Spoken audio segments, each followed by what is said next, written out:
자, 어떻게 복음을 전할 것인가? 자, 오늘 우리가 이제 지난 시간에 어떤 강의 주제와 이어서 오늘 또 제가 이렇게 강의를 하겠습니다. 자, 우리가 이제 복음을 전하는 데 있어서요, 이렇게 성경대로 전하면 사실은 상대방이 그대로 믿고 받아들이면 다 구원을 받을 수 있는 건데, 분명 구원받지 못한다는 것은 그 사람이 어떤 문제를 안고 있는 겁니다. 그렇죠? 예. 그래서 우리가 지난 시간에 왜 우리가 제대로 전했는데도 불구하고 이렇게 구원받기를 망설이거나 또는 이렇게 그 기회를 놓치는가를 봤습니다. 자, 이제 오늘은 이제 어떤 유형의 사람들을 볼 거냐면, 사실 우리가 이렇게 세상에서 이렇게 우리가 복음 전할 때마다 이런 유형의 사람들을 많이 만납니다. 예. 그래서 오늘 우리가 살펴볼 주제는 의심을 가진 사람들이에요. 예. 이 구원을 받는 거에 대해서도 굉장히 의심을 한다 이거죠. 그러니까 우리가 전하는 이 복음의 메시지를 어린아이 같은 단순한 믿음으로 받아들이면 아무 문제가 없는데 꼭 의심을 하는 거예요. 예. 자, 그러면 의심을 하는 이유들이 있겠죠. 그렇죠? 자, 우리가 그 이유들을 한번 분석을 해보고 그 다음에 이제 어떻게 이 사람들에게 우리가 성경적으로 이것을 전할까? 한번 우리가 그것을 같이 살펴보겠습니다. 자, 먼저 1번 보세요. 밑에. 자, 구원의 복음에 대한 능력을 의심하는 사람이 있습니다. 그렇죠? 예. 특히나 이제 일반 교회 생활을 오래 한 사람들은 이 구원이라는 거를 굉장히 고차원적이고 또 어려운 난이도 있는 것처럼 생각을 해요. 그렇죠? 예. 그러다 보니까 이렇게 은혜로 구원받는다는 이 단순한 진리를 그대로 받아들이지 못하는 거예요. 왜냐하면 자기가 기존 교회에서 그동안 배우면서 익히 듣고 알고 있었던 내용은 이게 아니다라는 거죠. 예. 대다수 교회 다니는 사람들이 구원을 받는 것을 열심히 교회 생활하면서 나중에 궁극적으로 구원에 이르는 것처럼 생각을 하니까 우리가 이렇게 거리에서나 또 우리가 어떤 여러 가지 모임에서 이런 복음을 전할 때 이 구원의 복음이 정말로 내가 한순간에 구원받게 할 수 있느냐, 그런 의심을 갖는 거예요. 예. 그래서 이제 밑에 괄호 1번 보면 복음을 듣고 예수님을 영접하면 정말 과연 구원받는 것인가, 이거를 의심하면서 믿기를 주저하는 거예요. 예. 일단 다 떨쳐내놓고 믿으면 되는데 믿기를 주저한다는 거죠. 자, 그럴 때 우리는 그 밑에 있는 구절을 찾아서 보여주면 좀 더 효과적일 수 있습니다.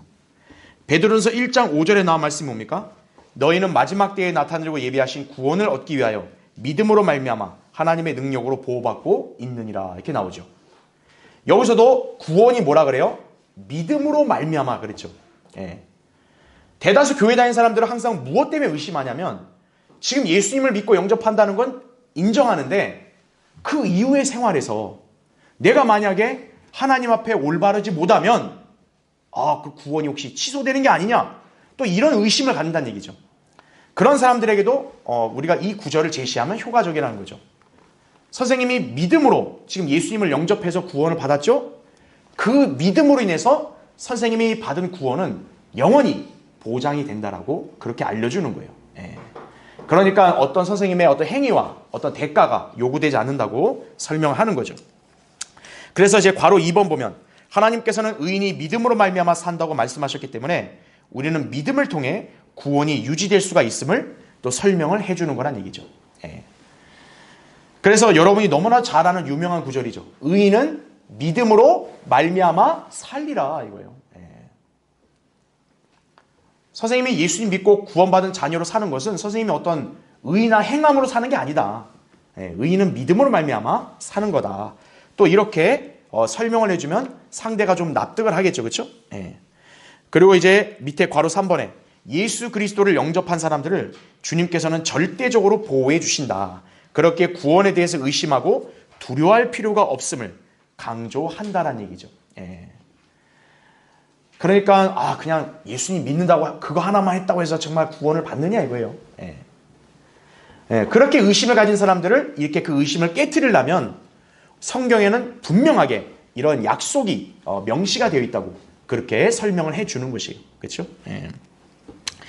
그래서 지금 이 구원의 복음을 내가 그대로 믿고 내가 예수님을 영접하는 순간 내가 받는 구원은 이게 영원한 거구나. 구원이 확실하게 해결이 되는구나. 그렇게 우리가 설명을 해주면 좋다는 얘기죠. 자, 밑에 이제 괄호 2번 보세요. 2번에. 자, 이번에는 이제 어떤 의심을 가진 사람들이 있냐면 자신의 죄들을 버리지 못할 것이라는 두려움을 가진 사람이 있어요. 그러니까 이것도 역시 뭐냐면은 아까 제가 설명한 내용과 좀 연관되어 있는 건데 구원이라는 것이 뭔가 자기가 거룩하고 경건한 생활을 계속 해야만 유지가 된다는 착각을 하는 거예요. 예. 우리가 구원받은 그리스도인이 이제 하나님 말씀대로의 어떤 영적인 생활을 통해 성장하는 거잖아요. 그런 체계를 모르고 여전히 이 사람들은 딱 구원이라는 거기에 굴레만 딱 갇혀 있다 보니까 내가 지금 여기서 예수님을 믿는다 한들 내가 과거에 이렇게 저질렀던 이런 나쁜 죄악들, 습관들 난 이거는 앞으로도 계속 할 것 같은데 내가 여기서 예수님 믿는데 무슨 소용이 있냐 약간 이런 식인 거예요. 예. 그러니까 지금 이 사람은 뭐냐면 자기가 지레짐작 그냥 체념하는 거예요. 포기하는 거예요. 난 구원 못 받는다고. 나는 또 어차피 또 나쁜 놈이고 난 나쁜 짓을 또 할 거니까 나는 구원 못 받는다고. 이렇게 생각하는 거예요. 마치 자기 의지가 하나님 앞에서 작용을 안 하는 것처럼 착각을 하는 거죠. 자, 그런 사람에게는 이런 논리를 설명해 주면 좋아요. 거기 괄호 1번 보시면 인간은 누구나 자기 죄악들을 스스로의 의지로 언제든 버리고 하나님께 나아갈 수 있다는 거죠. 우리 자신의 마음과 의지에 따라 언제든지 선택할 수 있음을 설명해 준다는 얘기예요. 예. 그러니까 이제 교회 다니는 사람들 중에서도 칼빈주의 누룩에 취한 사람들이 특징이 뭐냐면은 자기는 의지까지 다 타락해버려서 자기는 아무것도 할 수 없다는 거예요. 예. 그러니까 그런 사람들을 우리가 깨우쳐줘야 되는 거예요. 예. 그래서 이제 그 예시가 거기 로마서 6장 16절부터 19절인데 물론 이건 교리적으로 이제 구원받은 그리스도인에 해당이 돼요.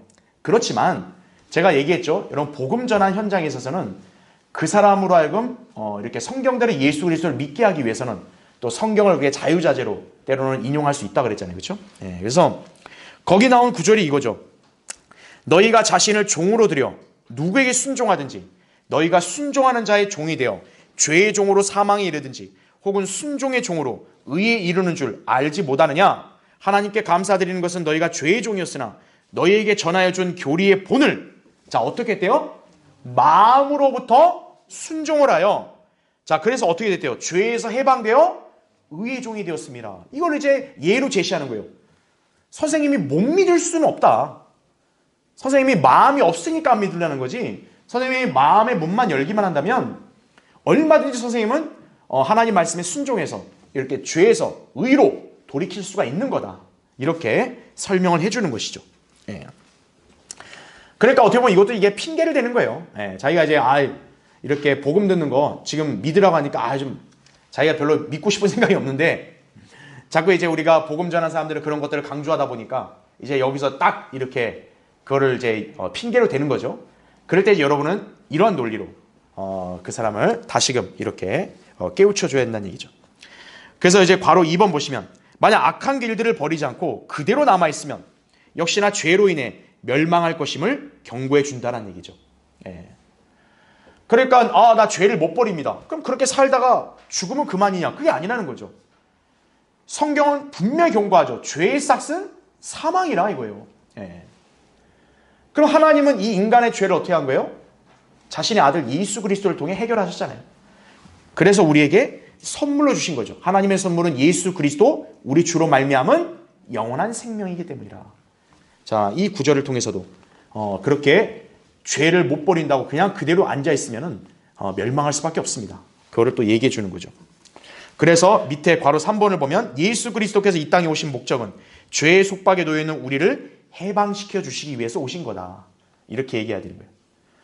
선생님처럼 이렇게 죄에 대해서 이렇게 괴로워하고 죄에 대해서 무기력하게 그냥 눌러 앉아있는 선생님을 죄에서 자유롭게 하기 위해서 예수님이 오신 거다. 이렇게 얘기하는 거예요. 따라서 우리 악한 길들, 죄들, 그분을 믿는다고 결심하면 언제라도 버릴 수 있다는 사실을 강조하는 거예요. 네. 그러니까 죄를 못 버려서 난 예수님 못 믿겠습니다. 그런 핑계는 해당이 안 된다. 그걸 얘기하는 것이죠. 자, 다음 페이지 보십시오. 그래서 예수님도 뭐라 그랬어요? 아들이 너희를 어떻게 한다? 자유롭게 하면 참으로 너희가 자유롭게 되리라 말씀하는 거죠. 진리를 알게 되면 진리가 너희를 자유롭게 한다고 말씀하신 거예요. 예. 그러니까 자기는 평생 죄에 갇혀 있다는 그런 생각을 갖지 말라는 거예요. 예. 자, 그렇게 여러분이 그 사람을 설명해주고 인도하면 된다는 얘기죠. 자, 이제는 세 번째 유형 보겠습니다. 3번. 전에 구원받으려고 했다가 실패했다고 망설이는 사람들이 있어요. 예. 그러니까 자기가 나름대로 전에 나는 이렇게 해서 구원을 이렇게 받으려고 나도 생각을 했는데 보니까 아니더라고. 아닌 것 같다고. 그냥 지레짐작 자기가 그냥 단정해버려요. 자, 그럼 왜 이런 생각을 가질까요? 이런 사람들은 착각이 있기 때문에 그래요. 구원을 자기가 교회를 출석을 하고 또 교회 생활을 열심히 하고 뭔가 선행을 함으로써 자기가 구원을 받는다고 자기가 착각을 했기 때문에 그런 거예요. 성경은 그렇게 말씀한 적이 없거든요. 예. 그러니까 지금 이 상대는 뭐냐면 우리가 전한 복음의 메시지를 이해를 못한 거예요. 아직도. 그러니까 여러분 볼 때도 참 어떻게 이렇게 우리가 쉽게 얘기해도 이해를 못할까 이렇게 생각하는데 절대 그렇지 않아요. 여러분이 우리가 거리에서 복음 전하다 보면은요 진짜 우리가 쉽게 명확하게 설명인데도 상대는 계속 엉뚱한 소리 하는 거예요. 또 나는 구원 못 받아. 아니 왜 못 받아요? 그런 게 있어 못 받아 이거예요. 아니 왜 못 받아요? 하나님이 선물로 주는데 왜 못 받냐고. 난 못 받아. 나는 이미 실패했어. 그러니까 자기 딴에 그게 부끄러운 거예요. 자기가 뭔가 개과천선도 하고 교회 열심히 다니고 나름대로 그렇게 했는데 가만 보니까 자기가 변화되진 않은 것 같고 그렇죠? 네, 그러다 보니까 자기 스스로가 그냥 체념을 하는 거예요. 자, 그래서 이런 사람들에게는 우리가 다시 한번 얘기하는 겁니다. 선생님, 구원은 절대 선생님의 노력이나 또 선생님이 뭔가 대가를 지불해서 받는 게 아닙니다. 네, 구원은 하나님께서 은혜로 선생님에게 거저 주시는 겁니다. 그렇게 다시 한번 강조해 주는 거예요. 자, 그래서 괄호 2번을 보면요. 자, 대체적으로는 입으로 고백을 해요. 믿는다고. 그런데 별다른 마음의 변화를 못 느끼는 사람들이 이렇게 복음 앞에서 망설이는 거예요. 여러분은 경험이 있을지 모르겠지만요. 저도 예전에 그런 경험이 하나 있어요. 그러니까 어떤 사람한테 전했는데 자기도 이렇게 해서 잘 믿었다고 얘기를 하는데 정작 확신이 없는 거예요. 그러니까 자기는 이렇게 믿었지만 자기는 구원 받았다는 생각이 좀 안 든다 이러는 거예요. 자, 왜 그럴까? 바로 뭐냐면은 예수 그리스도가 갈보리 십자가에서 완성하신 이 구속을 그냥 다른 생각 다 이렇게 내려놓고 그냥 그 한 가지로 나의 모든 죄는 깔끔히 해결된다라고 그냥 단순하게 믿으면 되는데 그렇진 않는 거죠. 예수님의 십자가에 대한 이야기는 너무 많이 자주 들었어요. 하나님의 사랑이란 것도 너무나 자주 들었어요. 자기도 그거는 듣기가 너무 좋아요. 그런데 문제가 뭐냐?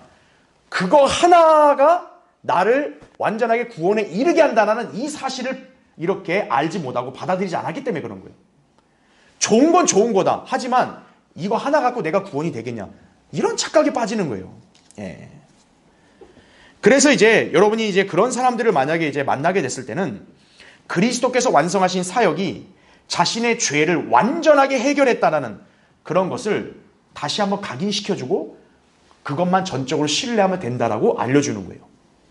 그래서 제가 지난 시간에도 이걸 인용했는데 그 밑에 이사야 53장 6절도 보면 하나님께서 자신의 아들 독생자에게 어떻게 했어요? 우리 모두의 죄악을 그에게 지우셨다고 얘기합니다. 그러니까 우리는 이제 이 구절을 예로 보여주는 거예요. 여기에 선생님의 죄를 일부만 예수님이 지고 일부를 남겨놓냐? 그게 아니다. 여기 나오죠. 우리 모두의 죄악을 이렇게 얘기하죠. 그거는 선생님 안에 그 어떤 죄가 있든 간에 그거를 다 하나님께서 이 독생자에게 지우셨습니다. 그래서 십자가에서 피 흘려 죽었다면 선생님의 모든 죄 문제가 해결된 것과 똑같습니다. 자, 이렇게 설명을 해주는 거예요. 그러니까 지금 이 유형의 사람도 뭐냐면 예수님의 십자가에서 흘리신 그 피가 완전한 구속을 이룬다는 사실을 아직 받아들이지 않은 거예요. 그게 용서한다는 말은 하지만 그래도 내 생각에는 좀 뭔가 내가 좀 노력을 해야 되지 않을까? 알량한 그런 자기 생각이 빠져 있는 거예요. 예. 그런 사람들에게 이 구절로 여러분이 설득을 하면 된다는 얘기죠. 그래서 이제 괄호 3번 보면 구원받으려고 하는데 실패했다고 여기는 사람들, 대다수 예수 그리스도를 영접하거나 또는 마음으로 믿고 입으로 고백하지를 않은 사람들이에요. 예. 그러니까 막 어디선가 다 주워 들은 거예요. 주워 들으니까 잘 알아요. 근데 정작 자기 자신이 개인적으로 이렇게 하나님 앞에서 내가 예수 그리스도를 내 구주로 믿겠습니다라는 고백을 진지하게 하진 않은 거예요. 예. 그거를 짚어줘야 돼요. 그러니까 이 사람은 자기가 교회 다니고 기도했다고 해서 자기가 예수님을 다 믿은 줄 아는 거예요.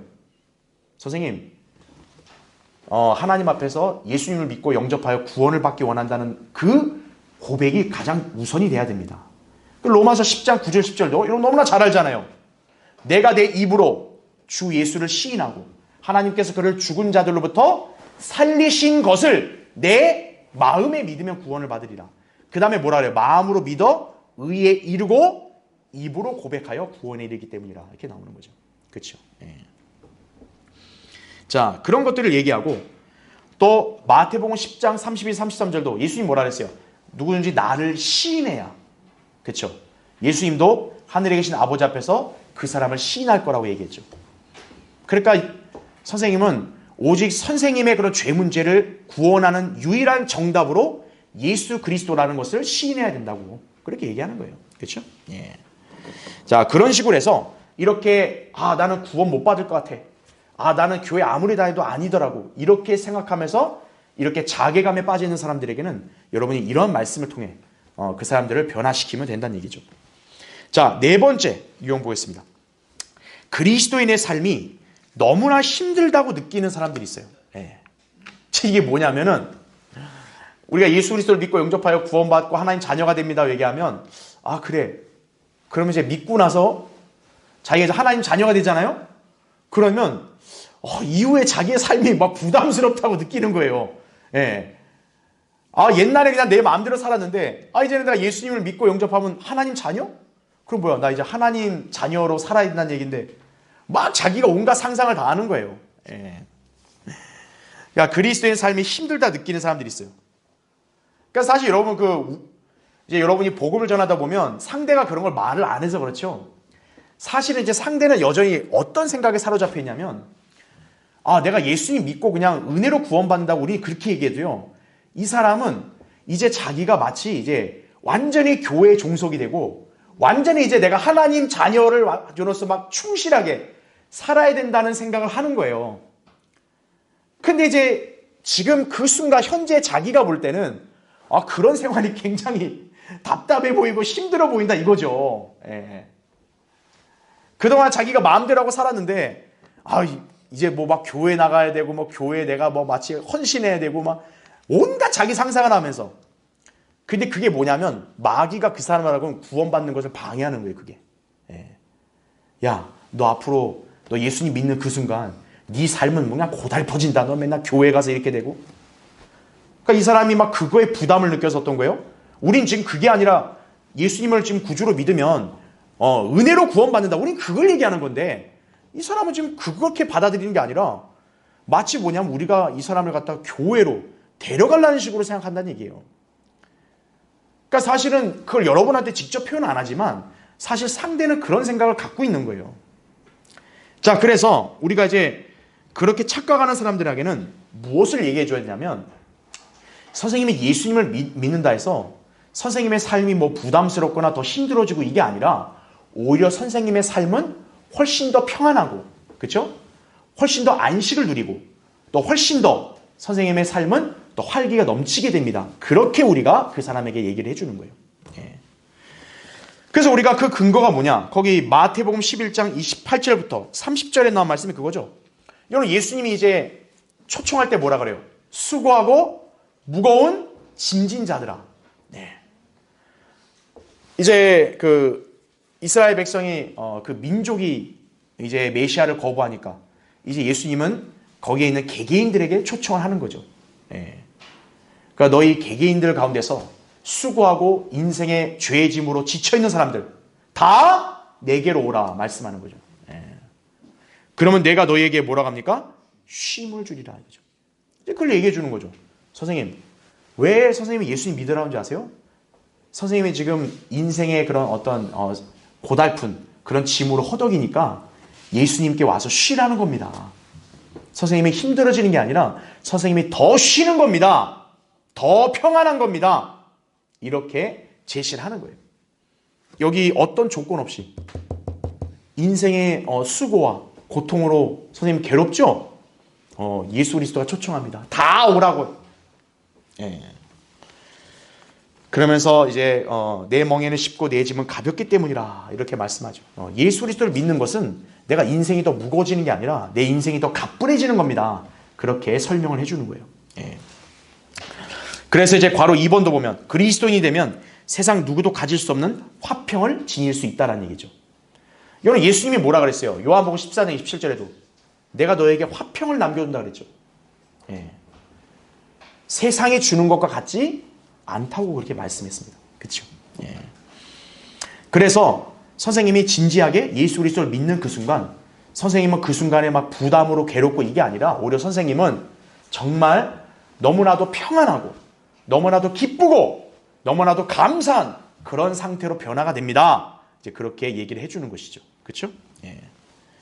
그래서 그리스도인의 삶은 힘든 게 아니라 오히려 더 기쁨이 넘치는 인생이 됩니다. 그렇게 여러분이 지적을 해주는 거예요. 그 밑에 베드로서 1장 8절 9절도 성경에서 우리에게 그렇게 말하잖아요.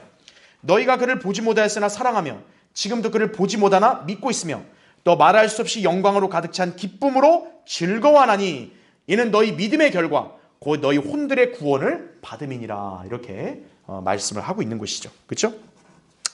그래서 이제 괄호 3번에 보면 오히려 죄를 고집하며 구원 안 받는 삶이 더 힘든 삶이라는 점을 주장을 하는 거예요. 예. 그 구절도 그잖아요. 범죄자들의 길은 뭐라 그래요? 험난하다 이거죠. 또 이사야 57장 21절에도 악인에게는 뭐가 없다? 화평이 없다. 선생님이 예수님 믿지 않고 그렇게 죄인으로 살죠? 선생님은 그게 평안한 것 같죠? 아닙니다. 오히려 선생님은 진정한 평안이 없습니다. 예. 그렇게 여러분이 그 사람에게 지적을 하고 또 올바르게 알도록 이끌어 주는 것이죠. 자, 그래서 그리스도인의 삶이 힘들다 이런 핑계로 거부하는 일 없도록 여러분이 그렇게 그런 사람들을 잘 이렇게 말씀으로 인도해야 됩니다. 자, 밑에 5번째 보십시오. 5번에 포기해야 할 것이 너무 많은 것에 대한 아쉬움. 이거예요. 그러니까 이것도 뭐냐면 참 이렇게 이게 어떻게 보면 약간 종교의 누룩과 비슷하거든요. 그러니까 이제 이 사람들의 어떤 심리가 뭐냐면 자기가 마치 이제 예수님 믿는 것도 그냥 어떤 거룩한 한 종교에 귀의하는 거라 생각을 하는 거예요. 그러니까 마치 자기는 이제 이전과는 완전 딴 사람이 돼야 된다. 그렇게 생각을 하니까 어때요? 내가 이전에는 이것도 마음대로 하면 했고 이것도 내가 갖고 싶으면 가졌고 내가 마음대로 하고 살았는데 이거 내가 예수님 믿는 그 순간 이제 나는 마치 족쇄체인 것처럼 아이고 나는 이제 힘들겠다. 이런 착각에 빠지는 거예요. 예. 특히나 어떤 부류의 사람들이 이런 생각을 많이 갖냐면 젊은 사람들이에요. 예. 이제 좀 연세가 되시고 인생에 좀 파란만장함을 좀 겪으신 분들은 그나마 미련이 좀 없는데 아직까지 젊고 혈기왕성한 이 친구들은 아깝다 이거죠. 예. 예수님을 지금 믿는 거 좀 그렇고 좀 내가 나중에 가서 좀 이렇게 지금은 좀 즐기고 지금은 내가 뭐 사느라 정신이 없고 여유 없고 그런 생각에 빠져서 어떻죠? 정작 가장 중요한 자기 자신의 혼을 잃어버린 삶을 살고 있는 거예요. 예. 그러니까 여러분이 그걸 얘기해 줘야 돼요. 선생님이 지금 예수님을 안 믿으면 선생님은 지금 예전과 같이 이 세상에서의 모든 것들을 다 누릴 수 있습니다. 그런데요, 선생님은 가장 중요한 선생님 자신의 혼을 잃어버립니다. 이렇게 얘기해 주는 거예요. 예수님 뭐라고 말씀했습니까? 사람이 온 세상을 얻고도 자신의 혼을 잃는다면 무슨 유익이 있겠느냐 이거예요. 예수님이 왜 십자가에 매달려 죽은지 아십니까, 선생님? 하나님의 아들이면 이미 온 우주가 다 하나님 것인데 왜 그 하나님의 아들께서 왜 굳이 이 땅에 자기 자신을 낮춰서 이렇게 십자가에까지 매달려 죽은지 아십니까, 선생님? 이 온 세상과 비교할 수 없는 게 바로 선생님의 혼이기 때문에 그렇다고 그걸 얘기하는 거예요. 그런데 선생님이 지금 예수님을 안 믿게 되면 선생님은 이 세상에서 쾌락과 유흥을 즐길 수 있을지언정 선생님은 혼을 영원히 잃어버립니다. 그걸 얘기해 주는 거예요. 예. 그 다음에 이제 괄호 2번을 보세요. 다음 페이지 넘어오셨으면 또 어떤 논리를 설명하면 되냐. 우리가 세상에서 포기해야 할 것들은 주로 뭐냐면 이로운 것들이 아니라 사실 해로운 것들이에요. 그렇죠? 예. 특히나 이제 그리스도인이 되는 것을 또 어떤 오해를 하는 사람이 있냐면 또 이렇게 생각하죠. 야, 나는 마치 오늘 당장 내가 술, 담배를 다 끊어야 되고 내 입에서는 어떤 나쁜 말도 나오면 안 되고 심지어 화도 내면 안 되고 마치 자기는 굉장히 거룩하고 무슨 경건한 이런 사람이 돼야 된다고 생각하거든요. 예. 그러다 보니까 우리가 얘기해 주는 거예요. 선생님이 예수님을 정작 믿지 못하도록 하는 그런 것들 그것이 진짜 우리 인간에게 이로운 걸까요? 얘기하는 거예요. 예. 특히나 예수 그리스도 안 믿는 사람들이 특징이 뭐냐면 정욕을 추구하려는 거거든요. 예. 세상에 온갖 쾌락을 좀 즐기고 싶다. 이게 솔직히 그 사람 안에 있으니까 그런 거예요. 예. 그래서 우리는 전곡을 찌르는 거예요. 선생님이 그렇게 집착해하는 세상에 있는 것들 다 솔직히 해로운 것들입니다. 예. 그렇게 얘기하면서 그와 반대로 하나님께서는요. 우리를 구원하시려고 자기 아들도 주신 만큼 그 외에도 더 우리에게 좋은 것들을 아낌없이 주십니다. 이렇게 그 사람에게 설명을 해주는 거예요. 그러면서 거기 밑에 나온 게 뭡니까? 로마서 8장 32절이죠.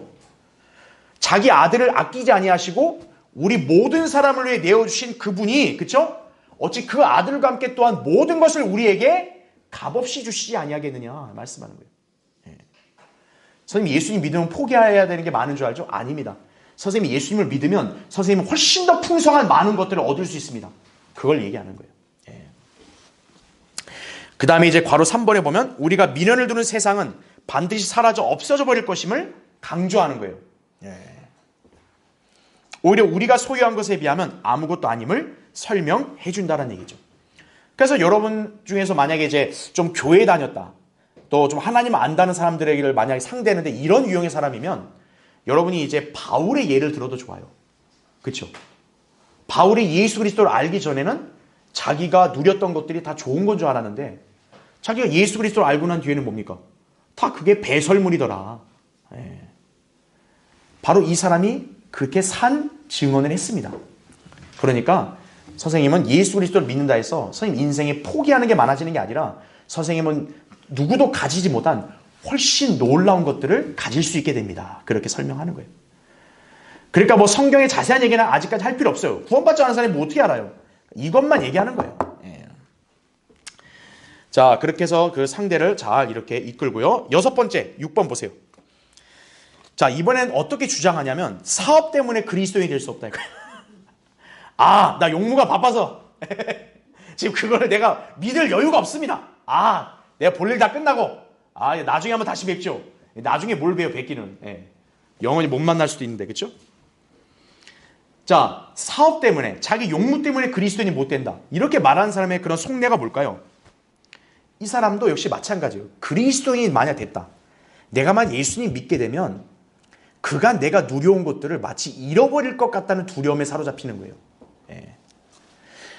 여러분은 참 순수하게 예수 그리스도를 믿고 영접해서 하나님 말씀을 지금 따르고 있기 때문에 사실 여러분의 심리와 생각으로는 이해가 안 될지 몰라요. 그런데요, 세상의 수많은 사람들은 다 그런 생각이 있는 거예요. 예. 자기가 예수님을 믿고 이제 앞으로 그렇게 인생에 살게 되면 자기가 마치 뭘 잃어버릴 거라는 두려움이 굉장히 엄습해요. 특히 진리와 바른 신앙을 알려주고 이 신앙을 이렇게 따르라고 했을 때는요, 마귀가 그런 두려움을 주는 거예요.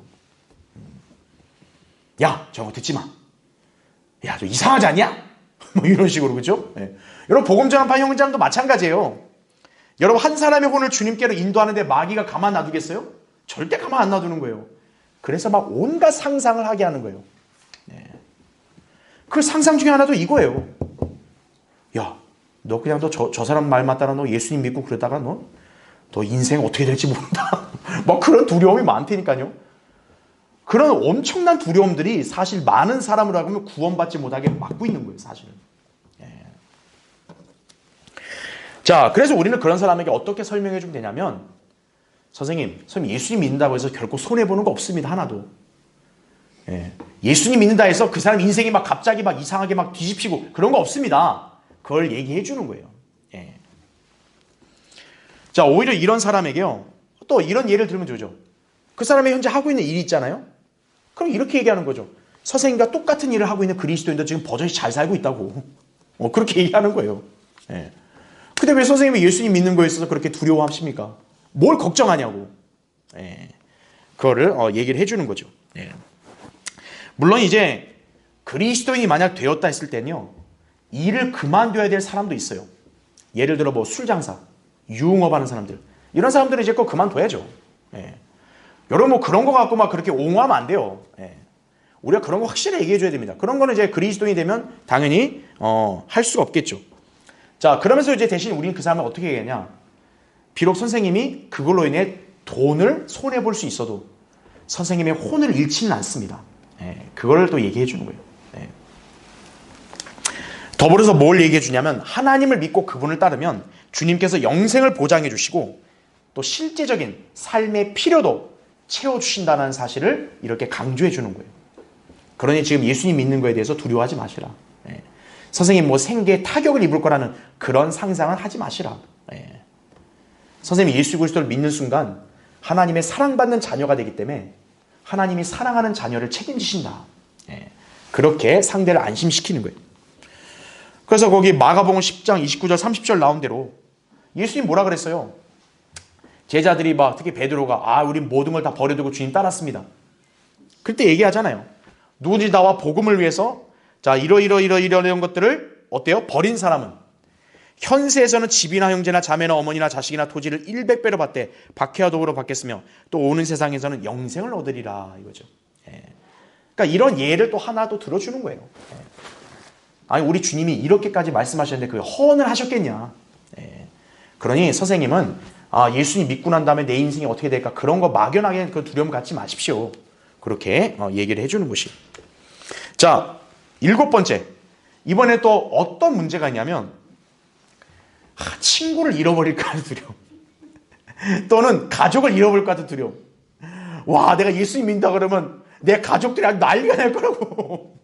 내 친구들이 아주 이상한 인간으로 낙인 찍고 나를 이렇게 소외시킬 거라고. 그런 두려움이 있는 거예요. 그렇죠? 예. 그러니까 그런 두려움도 뭐냐면 그 사람을 하고 믿지 못하게 방해하는 거거든요. 예. 왜냐하면 여러 생각이 떠올라요. 여러분 이렇게 한 사람이 예수님을 믿고 거듭나고 하나님 말씀을 받아들이는 것은 인생의 놀라운 변화거든요. 그럴 때 그 사람 안에서는 그냥 생각이 없는 게 아니에요. 사실 생각해요. 마귀도 여러 생각을 막 파노라마 같이 지나가게 하는 거예요, 그냥. 예. 옛날에도 어떤 유형의 사람이 있었냐면 이렇게 복음을 전하고 어떤 목사님이 이제 예수님을 영접하시라고 이렇게 얘기했더니만 그렇게 하고 나서 이렇게 얘기하더래요. 아이고 집에서 마누라가 날 보고 미쳤다 그럴 거네. 그렇게 하면 막 두려워한다는 거예요. 예. 그러니까 왜 그러냐면 그런 두려움이 있는 거예요. 내가 지금 예수님 만약 믿는다고 하면 이제 앞으로 내가 그동안 사귀어왔던 내가 그동안 관계를 맺었던 사람들과 난 이제 어떻게 되는 거지? 이 사람들은 막 예수 이런 거 엄청 싫어하던데 나 어떻게 되지? 막 이런 두려움까지도 엄습해오는 거예요. 자, 그러면 여러분이 이제 이런 사람에게는 어떻게 얘기해 주냐? 이거죠. 생각하셔야죠.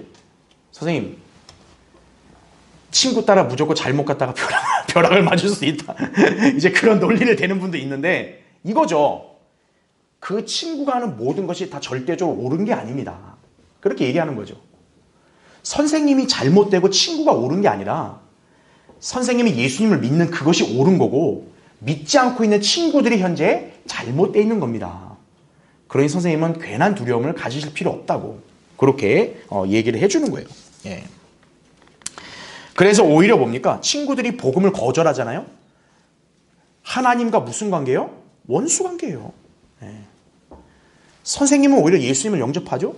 선생님은 친구들이 선생님을 우습게 여긴다 해도 선생님은 하나님의 사랑받는 자녀가 되는 거고, 선생님을 오히려 우습게 여기는 저 믿지 않는 친구들은 하나님의 원수가 됩니다.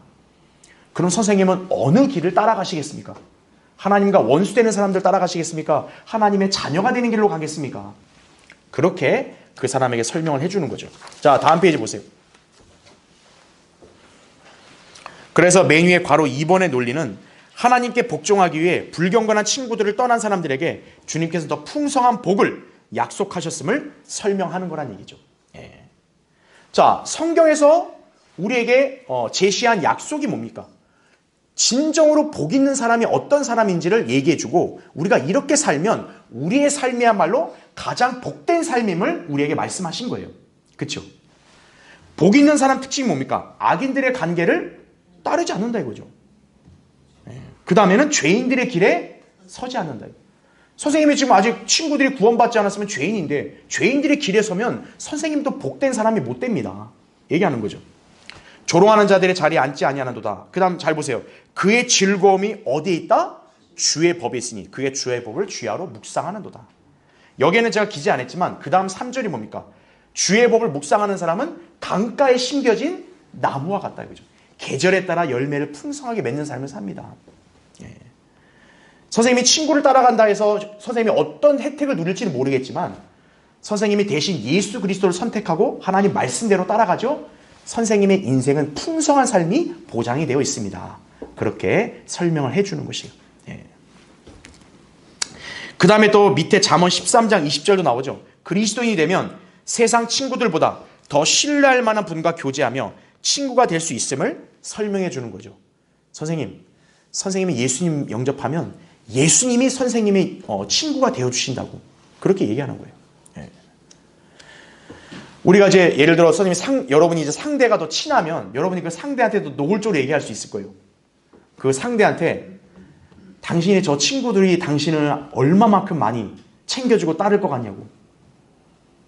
당신이 진정으로 어렵고 당신이 진정으로 인생의 가장 큰 지금 굴곡에 지금 그래 처해 있을 때 당신 친구들이 당신에게 무슨 유익이 될 수 있을 것 같냐고. 그렇죠?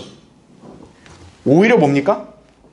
예수님은 당신이 가장 어려운 상황에 처해 있을 때도 그분은 신실한 친구로서 당신과 함께 하실 거라고. 네. 우리가 이왕이면 어때요? 제대로 된 친구를 사귀어두는 게 좋잖아요. 그렇죠? 네. 선생님이 예수 그리스도를 믿으면 선생님은 가장 믿을 만한, 가장 신실한 친구를 두게 되는 겁니다. 그렇게 설명을 해주면 좋다는 얘기죠. 그래서 요한복음 15장 15절에도 예수님이 그랬잖아요. 이제는 너희들을 내가 종으로 부르지 않고 친구들이라 부른다 이거예요. 친구들. 네. 그래서 선생님은 이제 예수님한테 모든 걸 털어놓을 수 있고 기도할 수 있습니다. 또 그렇게 위안을 주면서 그 사람을 하고 예수님을 영접하도록 이끄는 거죠. 마지막 8번째. 자, 또 의심을 갖는 사람들이 왜 그러냐면 조롱, 박해에 대한 두려움이에요. 내가 예수님 믿는다 그러면 하지 친구들, 야, 너 또 예수쟁이 됐냐? 아유, 야, 너 왜 저러냐? 너 아유, 또 콧깨였구나. 또 이러한 어떤 친구들의 조롱. 그 다음에 친구들이 이 사람을 따시킨다 이거죠. 네. 야, 쟤 예수 믿는데? 아우, 뭐야, 쟤. 야, 쟤랑 앞으로 어울리지 말자. 그러니까 지금 이 사람은 막 온갖 상상이 드는 거예요. 내가 막 예수님 영접한다 했을 때, 야, 친구들이 막 떠오르는 거야. 야, 친구들이 나를 어떻게 생각할까? 나를 갖다가 막 놀리고 조롱하고 막 그렇게 생각한다는 얘기죠. 자, 그럴 때 얘기하는 거죠. 사람을 두려워하면 덫에 걸리지만 주를 신뢰하면 안전하다는 이 원칙을 그 사람에게도 제시해주면 좋아요. 그렇죠? 예. 선생님, 사람을 무조건 맹신하는 게 아닙니다. 예. 사람을 맹신하지 말고 하나님을 신뢰하면 선생님 인생은 가장 안전합니다. 예. 그렇게 얘기하는 거죠. 그렇죠? 또 예수 그리스도를 믿는다는 이유로 조롱을 당하면 오히려 영광스러운 복을 받는다는 사실을 또 설명을 해주는 거죠. 그렇죠? 베드로서 4장에 나온 말씀이 뭐예요? 너희가 그리스도의 이름을 위해서 욕을 당하면 오히려 복이 있다고 그렇게 약속하잖아요. 그렇죠? 예. 그러니까 어느 정도 이제 마음이 열려 있는데 이런 두려움 때문에 망설이는 사람들에게는 또 그런 약속을 보여주면 좋아요. 예. 그래서 선생님 지금 예수 그리스도를 영접하면 선생님 생에는 가장 확실한 보장이 있습니다. 예. 그렇게 얘기하는 거죠. 그래서 이제 밑에 괄호 3번을 보면, 자, 이제 우리가 이 사람이 이제 구원받았다는 생각이 너무 막 간절하다 보니까 이 사람이 두려워하지 않게 하려고요. 아유, 야, 밖에 없어. 그렇게까지 말할 필요는 없습니다. 예. 그럼 오히려 내가 상대를 속이는 거죠. 예. 그리스도인이 되는데 정작 그 사람이 친구와 이렇게 가족으로부터 조롱당할 수 있는 거죠. 근데 우리가 그럴 리 없어요. 걱정하지 마세요. 그냥 믿으세요. 이러면은 오히려 상대가 뭐예요? 이 사람 날 꼬시려는 거다. 이렇게 생각하는 거예요. 우리가 복음 전하는 것은 결코 상대를 꼬신다는 인상을 주면 안 돼요. 우린 그냥 진리를 전하는 거예요. 믿고 안 믿고는 결국 상대가 결정하는 것이고, 우리는 그 상대가 순수한 마음으로 예수 그리스도를 믿고 구원받기를 원하는 거지. 그냥 이 사람이 그냥 이게 무조건 믿어야 되니까 그냥 야, 밖에 없어. 야, 괜찮아. 야, 예수 믿으면 만사 형통이야. 그런 얘기 하면 안 된다는 얘기예요. 우리는 어쨌든 진리를 알려야 돼요. 선생님 예수 그리스도를 믿는 것에 대해서 당연히 친구들은 모르니까 당연히 그런 선생님을 이상하게 볼 수 있습니다. 또는 선생님이 예수님 그리스도 믿는 것에 대해서 뭐라 할 수도 있습니다. 그러나 거기 밑줄 친 거를 가르쳐 주는 거예요. 예수님을 믿고 따르면 고난이 따라도 이러한 고난을 잘 참는 사람에게 영원한 영광의 보상이 주어진다고 말을 하는 거예요. 선생님 왜 우리 그리스도인이 위대한 줄 아세요? 선생님은 이 땅에서 어떤 영광을 누릴 수 있다고 생각하세요? 그런데요, 하나님의 자녀는요, 앞으로 영원한 그런 영광을, 이 땅에서 비교도 안 되는 영광을 누릴 수가 있습니다. 그것이 우리에게 약속이 되어 있습니다. 그래서 이제 그 밑에 구절들, 특히나 이제 좀 교회 다니고 하나님을 어느 정도 믿는다는 사람들에게는 이것도 보여주면 좋은 거예요. 그렇게 함으로써 진리를 따르는 것에 대한 어떤 그런 조롱과 두려움 있는 사람들을 그렇게 마음을 돌이키게 할 수가 있다는 사실입니다. 자, 그래서 오늘 이제 우리가 이렇게 8부류의 어떤 그런 예를 통해서 왜 사람들이 의심을 갖냐 이런 거를 봤습니다. 그렇죠? 아마 여러분들이 이제 추후에도 계속 여러 사람들을 이렇게 조우하면서 또 만약에 복음과 진리를 전할 때마다 이런 유형으로 이렇게 반응을 하는 사람들에게는 여러분 이거 잘 기억해 주셨다가 여러분이 지혜롭게 그런 사람들에게 또 복음과 진리를 잘 전하시기를 바랍니다.